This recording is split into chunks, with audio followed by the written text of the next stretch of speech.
Hello students, in this video I am explaining the loss of goods on consignment under consignment account in financial accounting for BCom second semester. Sometimes a portion of goods is lost, a portion of goods, that is if you are sending 100 units, in that one or two units are going to lose.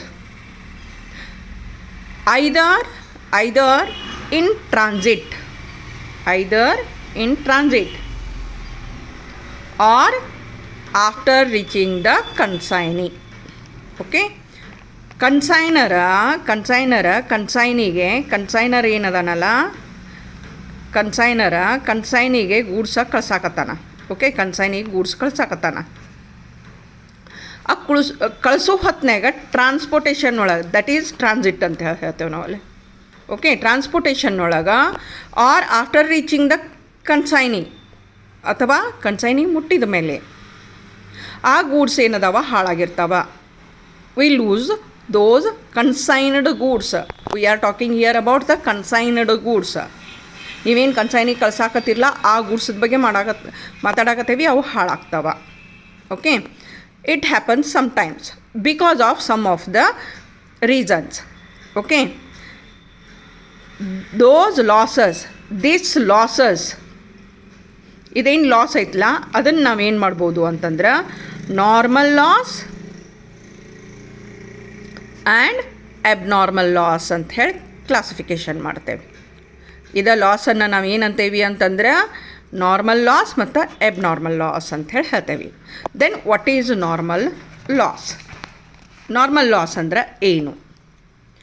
It is a loss which is unavoidable due to the nature of the goods ಅಂತ ಹೇಳಿ ಹೇಳ್ತೇವೆ. Because it happens because of its unavoidable reasons. ಈ loss ಏನೈತಿ ಅಂತಂದ್ರೆ uncontrollable ಐತಿ. Because of the nature of the ಗೂಡ್ಸನ್ನು ಹಂಗೈತಿ, ಅದು ಹಾಳಾಗೋ ಚಾನ್ಸಸ್ ಸಾಕಷ್ಟು ಐತಿ ಅಂತ ಹೇಳಿ ಹೇಳ್ತೇವೆ. ಈಗ ಕಾಳು ಕಡೆಯನ್ನು ನಾವು ಮಾರ್ಕೆಟಿಗೆ ಟ್ರಾನ್ಸ್ಪೋರ್ಟ್ ಮಾಡ್ತಿರ್ತೇವೆ, ವೇಟ್ ಒಳಗೆ ವೇರಿಯೇಷನ್ ಕಾಣ್ತೈತೆ ನಮಗೆ. ಯಾಕಂತಂದ್ರೆ ಅಲ್ಲೇ ಲೀಕೇಜಸ್ ಐತಿ ಅಥವಾ ಸೋರಿಕೆ ಇರ್ತೈತೆ. ಅದಲ್ಲೇ ಗಾಡಿ ಒಳಗೆ ಪೆಟ್ರೋಲ್ ಹಾಕಿಸ್ತಿರ್ತೇವೆ, ಆ ಹೊತ್ತಿನಾಗ ಇವ್ಯಾಪುರೇಷನ್ನದ ಟೋಟಲ್ ಚಾನ್ಸಸ್ ಅದಾವ. ಹೌದು, ಹೀಗಾಗಿ ಇದು ನಾರ್ಮಲಿ ಎಕ್ಸ್ಪೆಕ್ಟೆಡ್ ಲಾಸ್ ಐತಿದೆ. ಯಾವುದು? Normal loss. ಅದಕ್ಕೆ ನಾವು ಅದನ್ನು ಏನಂದ್ವಿ? ಅನ್ಅವಾಯ್ಡೇಬಲ್ ಅಂತ ಹೇಳಿದ್ವಿ. Because of nature of the goods is such, ಆ ಗೂಡ್ಸದ ನೇಚರನ್ನ ಹಂಗೈತಿ. ಸೊ ನಾರ್ಮಲ್ ಲಾಸ್ ಅಂದರೆ ಏನು ಹೇಳಕತ್ತೇವೆ ನಾವು? It is a loss which is unavoidable due to the nature of the goods. Reasons ಏನೈತಿ? ಒಂದು ಇವ್ಯಾಪರೇಷನ್ ಇರ್ಬೋದು, ಲೀಕೇಜ್ ಇರ್ಬೋದು, ಫಿಲ್ಫ್ರೇಜ್ ಇರ್ಬೋದು, ಹಾರಿ ಹೋಗೋದಿರ್ಬೋದು, ಸೋರಿಕೆ ಇರಬಹುದು, ಇಂಗುವಿಕೆ ಇರಬಹುದು. ಹೌದಾ? Reasons are many. ಸೊ ಇದೇನು ಅನ್ಅವಾಯ್ಡೇಬಲ್ ರೀಸನ್ದಿಂದ ಏನು ಲಾಸ್ ಆಗಕತ್ತಲ್ಲ, that affects the value of good units to be sold. ಇದೇನು ಲಾಸ್ ಆಗಿರ್ತೈತಿ, ಅದು ಲಾಸ್ ಆದದ್ರದ ಏನು ಕಾಸ್ಟ್ ಐತಲ್ಲ, that is borne by the good units of consignment. Okay, when there is such loss, the value of stock of goods, if any, will be increased proportionately, because we are considering only consignment stock here, even though we are bearing this. For example, if you are sending 100 units at the rate of 10 per unit to a consignee ಕಳ್ಸಾಕತ್ತೀರಿ, 1000 ರೂಪಾಯಿ ನಿಮ್ದು ಅಲ್ಲೇ cost ಐತಿ. Okay, ಈ 100 units ಒಳಗೆ 2 units ಏನಾಗ್ತೈತಿ ಅಲ್ಲೇ normal loss ಆಗಿರ್ತೈತಿ. ಆ ಹೊತ್ತಿನಾಗ ಏನೈತಿ ಅಂತಂದ್ರೆ ಗುಡ್ ಯೂನಿಟ್ಸ್ ಎಷ್ಟು ಅದು? ಅಲ್ಲೇ 98 ಯೂನಿಟ್ಸ್ ಅದು. ಆದರೆ ಎಕ್ಸ್ಪೆನ್ಸಸ್ ಏನೈತಿ? 1000 ಐತಲ್ಲ ನಮ್ದು. ಓಕೆ, ಸೊ ಪರ್ ಯೂನಿಟ್ ಏನು ಮಾಡ್ತೇವೆ? 1000 ಡಿವೈಡೆಡ್ ಬೈ 98 ಅಂತ ಹೇಳಿ ಮಾಡ್ತೇವೆ ನಾವು. 1000 ಡಿವೈಡೆಡ್ ಬೈ 98 ಅಂತ ಹೇಳಿ ಮಾಡ್ತೇವೆ. Therefore it will be 10.20.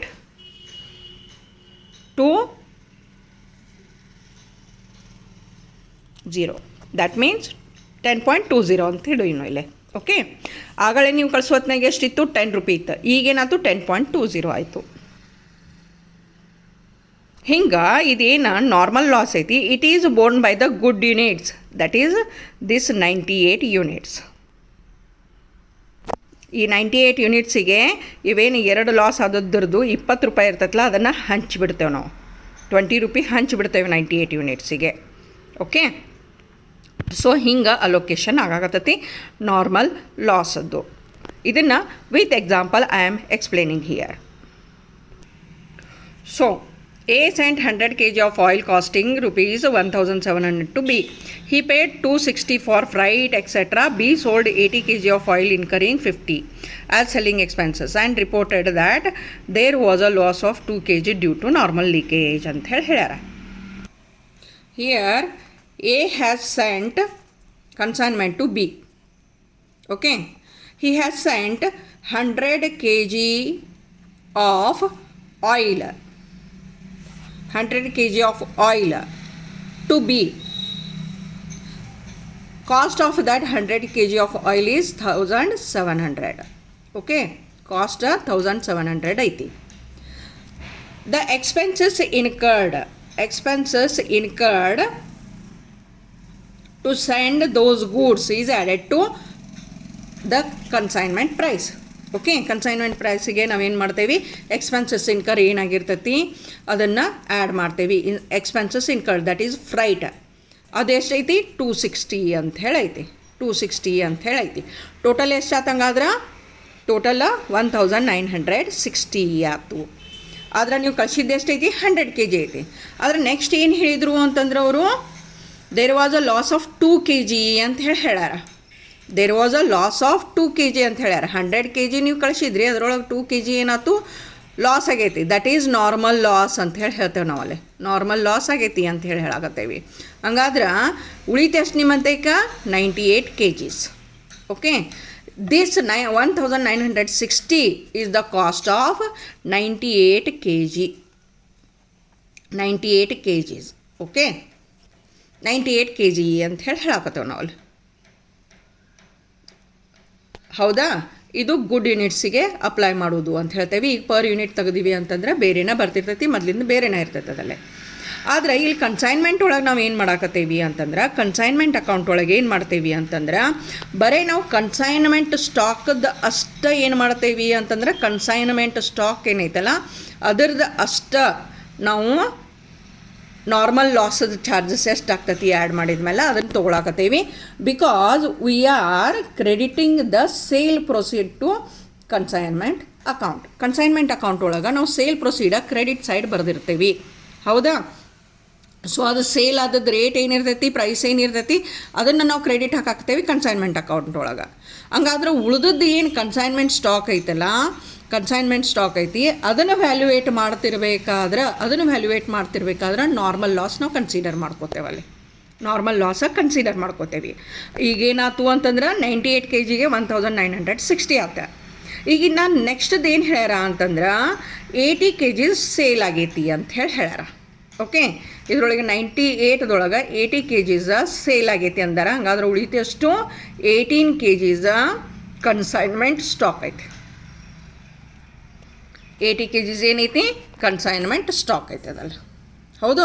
ಈಗ ಆ 18 kgದು ಎಷ್ಟು ಏನು ರೇಟ್ ಆಗ್ತೈತಿ ಅದನ್ನು ನೋಡೋಣ ಅಂತ. ಓಕೆ, 18 kgದ ಕಾಸ್ಟ್ ಎಷ್ಟಾಗ್ತೈತಿ ನೋಡೋಣ. 98ಕ್ಕೆ ಎಷ್ಟೈತಿ? 98ಕ್ಕೆ 1960 ಐತಿ. ಹೌದಾ? 1960 ಐತಿ. ಹಂಗಾದ್ರೆ 18ಕ್ಕೆ ಎಷ್ಟು ಅಂತ ಹೇಳಿ ಮಾಡ್ತೇವೆ? ಕ್ರಾಸ್ ಮಲ್ಟಿಪ್ಲೇಷನ್ ಮಾಡಿರಿ. ಇದನ್ನೇ ಕ್ರಾಸ್ ಮಲ್ಟಿಪ್ಲೇಷನ್ ಮಾಡಿದ ಮೇಲೆ ಏನಾಗ್ತೈತಿ? 18/98 ಇಂಟು 1960 ಮಾಡ್ತೀರಿ. ಆ ಹೊತ್ತಿನಾಗ ಎಷ್ಟು ಬಂತಿದ್ದು? ಇದು 360 ಕನ್ಸೈನ್ಮೆಂಟ್ ಸ್ಟಾಕ್ ಆಗ್ತೈತಿ. ಓಕೆ, ಕನ್ಸೈನ್ಮೆಂಟ್ ಸ್ಟಾಕ್ ಆಗ್ತೈತಿ. ಹಿಂಗೆ ನಾವು ವ್ಯಾಲ್ಯೂಯೇಟ್ ಮಾಡ್ತೇವೆ ನಾರ್ಮಲ್ ಲಾಸ್ ಇದು ಹೊತ್ತಿನಾಗ. Therefore what we say, the cost of the total goods will be treated as the cost of the goods available for sale ಅಂತ ಹೇಳ್ತೇವೆ. Total units minus units in normal loss ಮಾಡ್ತೇವೆ ಆ ಹೊತ್ನಾಗ. And the stock of unsold goods will be valued accordingly. This loss is considered only for valuating the consignment stock. Only for consignment stock. Valuation ಎದಕ್ಕೆ ಮಾಡ್ತೇವೆ ನಾವು ಇದನ್ನು consignment ಸ್ಟಾಕದಷ್ಟೇ ಮಾಡ್ತೇವೆ. Sale proceed ಏನೈತಿ consignment ಅಕೌಂಟಿಗೆ ಕ್ರೆಡಿಟ್ ಹಾಕಿದ್ದಿರತ್ತ, ಅದಕ್ಕೆ ಸೇಲ್ ಆದದ್ದು ಯೂನಿಟ್ಸಿಗೆ ನಾವು ತಲೆ ಕೆಡಿಸ್ಕೊಳ್ಳೋಂಗಿಲ್ಲ. ಸ್ಟಾಕ್ನಾಗ ಯಾವುದು ಉಳಿತೈತಿ ಅದ್ರ ಬಗ್ಗೆ ಅಷ್ಟು ವಿಚಾರ ಮಾಡಿರ್ತೇವೆ. Then what about abnormal loss? What about abnormal loss? The loss which is not normal loss is said to be an abnormal loss ಅಂತ ಹೇಳ್ತೇವೆ. ಯಾವ್ದು ನಾರ್ಮಲ್ ಲಾಸ್ ಅಲ್ಲ ಅದು abnormal loss ಅಂತ ಹೇಳ್ತೇವೆ. ನಾರ್ಮಲ್ ರೀಸನಕ್ಕೆ ಆಗಿರಂಗಿಲ್ಲ. It happens because of some of the improper handling and carelessness. ಇಲ್ಲೇ ಕೇರ್ಲೆಸ್ನೆಸ್ ಮತ್ತು ಇಂಪ್ರಾಪರ್ ಹ್ಯಾಂಡ್ಲಿಂಗ್ನಿಂದ ಆಗಿದ್ದಿರತ್ತ. ಅದಕ್ಕೆ ಇದೇನೈತಿ ಅಂದರೆ it can be avoided or controlled ಅಂತ ಹೇಳ್ತೇವೆ. ಯಾವುದು ಅಬ್ನಾರ್ಮಲ್ ಲಾಸ್. ಅಬ್ನಾರ್ಮಲ್ ಲಾಸನ್ನು ಕಂಟ್ರೋಲ್ ಮಾಡ್ಬೋದು, ಆಮೇಲೆ ಇದನ್ನು ಅವಾಯ್ಡ್ ಮಾಡ್ಬೋದು ಅಂತ ಹೇಳ್ತೇವೆ. It arises from the carelessness and improper handling ಅಂತ ಹೇಳ್ತೇವೆ. And therefore does not affect the value of goods. ಈಗಾಗಲೇ ಹೆಂಗೆ ವ್ಯಾಲ್ಯೂ ಆಫ್ ಗೂಡ್ಸಿಗೆ ಅದು ಅಫೆಕ್ಟ್ ಆಯಿತು, ಅಲ್ಲೇ ಕನ್ಸೈನ್ಮೆಂಟ್ ಸ್ಟಾಕಿಗೆ ಅಫೆಕ್ಟ್ ಆಯಿತು. ದಿಸ್ ಲಾಸ್ ಅಬ್ನಾರ್ಮಲ್ ಲಾಸ್ ಏನೈತಿ ವ್ಯಾಲ್ಯೂ ಆಫ್ ಗೂಡ್ಸಿಗೆ ಅಫೆಕ್ಟ್ ಆಗೋದಿಲ್ಲ. So this is the major difference between normal loss and abnormal loss. Okay, so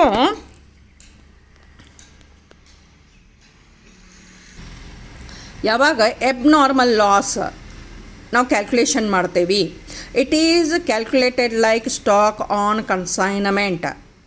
stock on consignment ಹೆಂಗೆ ಕ್ಯಾಲ್ಕುಲೇಷನ್ ಮಾಡಿದ್ವಿ ಹಂಗೆ ಮಾಡ್ತೇವೆ. After adding the proportionate non recurring expenses.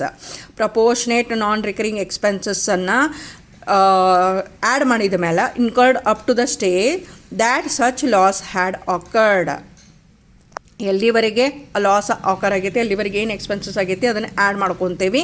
And is debited to abnormal loss account. ಅದನ್ನೇನು ಮಾಡ್ತೇವೆ ಅಂತಂದರೆ ನಾವು abnormal loss ಅಕೌಂಟಿಗೆ abnormal loss account ಅಂತ ಹೇಳಿ ತೆಗಿತೇವೆ. ಓಕೆ, ಅದರೊಳಗೆ ಅದನ್ನೇನು ಮಾಡ್ತೇವೆ ಅಂದರೆ ಅಬ್ನಾರ್ಮಲ್ ಲಾಸ್ ಅಕೌಂಟಿಗೆ ಡೆಬಿಟ್ ಹಾಕ್ತೇವೆ. ಅಬ್ನಾರ್ಮಲ್ ಲಾಸ್ ಅಕೌಂಟಿಗೆ ಡೆಬಿಟ್ ಹಾಕ್ತೇವೆ. And crediting the consignment account. ಹಂಗಾದ್ರೆ ಡೆಬಿಟ್ ಏನಂತ ಹಾಕ್ತೇವಿಲ್ಲೇ ಕನ್ಸೈನ್ಮೆಂಟ್ ಅಕೌಂಟ್ ಅಂತ ಹೇಳಿ ಹೇಳ್ತೇವೆ. ಕನ್ಸೈನ್ಮೆಂಟ್ ಅಕೌಂಟ್ ಅಂತ ಹೇಳಿ ಹೇಳ್ತೇವೆ, ವಿಚ್ ಈಸ್ ಅಬ್ನಾರ್ಮಲ್ ಲಾಸ್. ಹಂಗಾದ್ರೆ ಕನ್ಸೈನ್ಮೆಂಟ್ ಅಕೌಂಟಿಗೆ ಏನಾಗಿರ್ತೈತಿ ಇದು ಕ್ರೆಡಿಟ್ ಬರತ್ತಾ ಆ್ಯಸ್ ಎ ಅಬ್ನಾರ್ಮಲ್ ಲಾಸ್. ಅಂದ್ರೆ ಸೇಲ್ ಪ್ರೊಸೀಡ್ ಹಾಕ್ತೀರಿ ಕನ್ಸೈನ್ಮೆಂಟ್ ಅಕೌಂಟಿಗೆ. ಫಸ್ಟಿಗೆ ಸೇಲ್ ಪ್ರೊಸೀಡ್ ಹಾಕ್ತೀರಿ, ಒಂದನೇದು. ಎರಡನೇದು ಅಬ್ನಾರ್ಮಲ್ ಲಾಸ್ ಅಂತೀರಿ. ಮೂರನೇದು ಕನ್ಸೈನ್ಮೆಂಟ್ ಸ್ಟಾಕ್ ಇರುತ್ತೆ ಎಲ್ಲೇ credit side of the consignment account. Okay, the purpose of crediting the consignment account with abnormal loss is to know the usual profit on the particular consignment.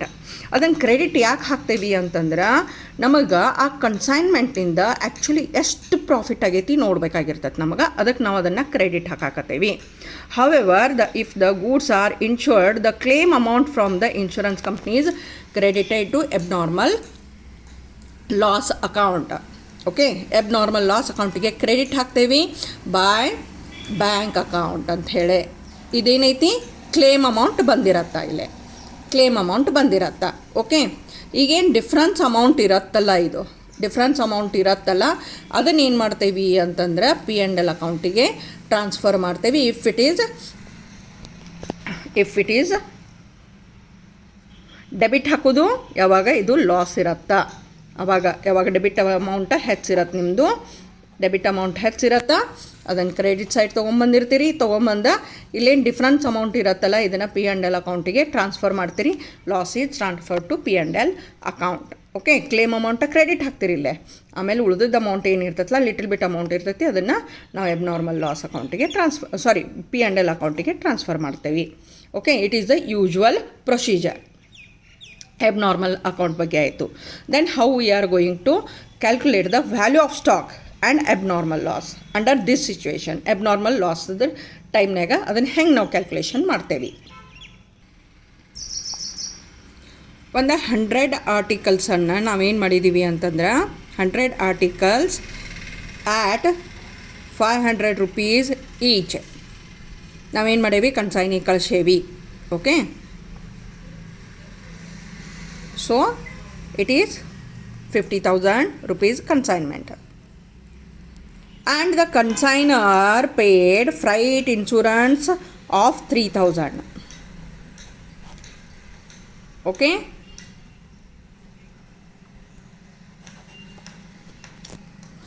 In the course of transit 10 articles were totally destroyed. ಇದರೊಳಗಿನ 10 articles ಏನಾದವು ಅಂತಂದ್ರೆ destroy ಆದವು, 90 units ಉಳಿದು.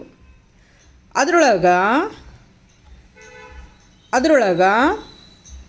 70 articles consignee sale ಮಾಡಿದ. ಹಂಗಾದ್ರೆ ಉಳಿದು ಎಷ್ಟು?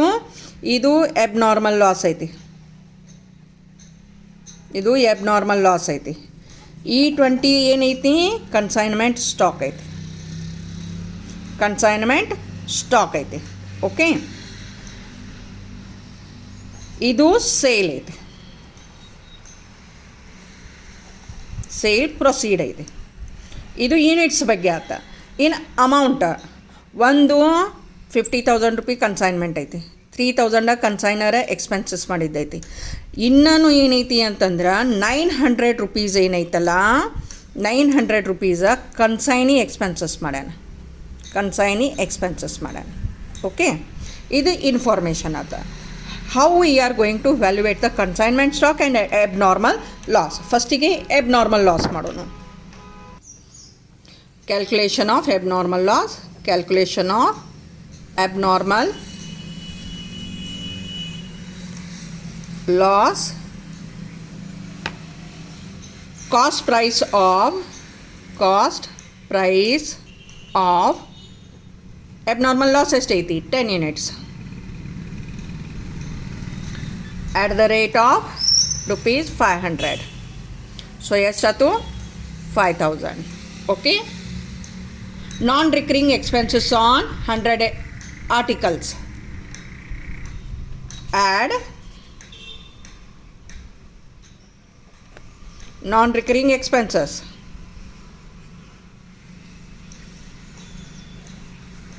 Non-recurring expenses up to loss for 100 articles. Okay. ಎಷ್ಟೈತಿ? 3,000 ಐತಿ. Right. Then 3,000 ಐತಿ. ಎಷ್ಟಕ್ಕೆ? 100ಕ್ಕೆ 3,000 ಐತಿ. ದೆನ್ ಫಾರ್ 10 units ಎಷ್ಟು ಅಂತ ಹೇಳಿ ಮಾಡೋದೈತಿ. Therefore 10 divided by 100 into 3,000 ಅಂತ ಆಗತ್ತ. ಓಕೆ, ಇದಾತು 300. ಸೊ ಎಬ್ನಾರ್ಮಲ್ ಟೋಟಲ್ ಎಷ್ಟಾಯ್ತು? 5,300. abnormal loss. Because this loss has been happened during the transit ಒಳಗೆ ಆಗೈತಿ ಅಂದಮೇಲೆ ಬರೀ ಕನ್ಸೈನರ್ನ ಅಮೌಂಟ್ ಅಷ್ಟೇ ಇಲ್ಲಿ ಆ್ಯಡ್ ಮಾಡಿದ್ದೈತಿ. ಕನ್ಸೈನಿ ಮಾಡಿದ್ದ ಎಕ್ಸ್ಪೆನ್ಸಸ್ಸನ್ನು ನಾವು ಇಲ್ಲಿ ಆ್ಯಡ್ ಮಾಡಿಲ್ಲ, ಯಾಕೆ? ಇದು ಟ್ರಾನ್ಸಿಟ್ ಒಳಗೆ ಆದದ್ದೈತಿ. ಓಕೆ, ನಾವು calculation of consignment stock. When there is abnormal loss, calculation of consignment stock. Consignment stock the units ಎಷ್ಟು ಅದಾವ? 20 ಅದಾವ. So cost price of 20 units. Okay, at rupees 500. So ಎಷ್ಟಾಯ್ತು? 10,000. Okay. Add ಆಗಲಿಗತ್ತೇನ non-recurring expenses. Non-recurring expenses.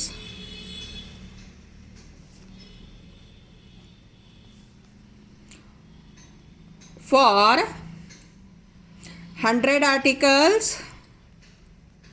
consignor incurred 3,000. Then for 20 units, how much? Cross multiply ಮಾಡ್ರಿ. 20 by 100 into 3000. So ಎಷ್ಟಾಯ್ತು 600. Okay, ಇದು consignment stock ಐತಲ್ಲೇ, consignment stock ಐತಿ. So we have to add the expenses incurred by consignee. Incurred by consignee ಅದನ್ನೂ add ಮಾಡಬೇಕೈತಿ ಇಲ್ಲೇ. So ಈಗ ಅವ ಎಷ್ಟು ಎಕ್ಸ್ಪೆನ್ಸಸ್ ಇದು ಮಾಡ್ಯಾನಲ್ಲೇ 900. ಓಕೆ, 900. ಆದರೆ ಎಷ್ಟು ಯೂನಿಟ್ಸ್ ಅದಾವು? 90 ಯೂನಿಟ್ಸ್. ಅವಾಗ ಬಂದು ಮುಟ್ಟಬೇಕಾದ್ರೆ ಎಷ್ಟಿದ್ದು? 90 ಯೂನಿಟ್ಸ್ ಇದ್ದು. 90 ಯೂನಿಟ್ಸಿಗೆ ಅಮೌಂಟ್ ಇನ್ಕರ್ ಮಾಡಿದ್ದು ಎಷ್ಟು ಐತಿ? 900 ಐತೆ ಒಂದು. Okay, then for 20 how much? Cross multiply ಮಾಡಿರಿಲ್ಲೇ. ಸೊ 20 ಡಿವೈಡೆಡ್ ಬೈ 90 ಇಂಟು 900 ಅಂತ ಹೇಳ್ತೇವೆ. 900 ಅಂತ ಹೇಳ್ತೇವೆ. ಎಷ್ಟಾತೀಗ? ಇದು 200 ಆಯಿತು. ಟೋಟಲ್ ಎಷ್ಟಾಯ್ತು ಕನ್ಸೈನ್ಮೆಂಟ್ ಸ್ಟಾಕ್ ಈಗ? 10,800 ಕನ್ಸೈನ್ಮೆಂಟ್ ಸ್ಟಾಕ್.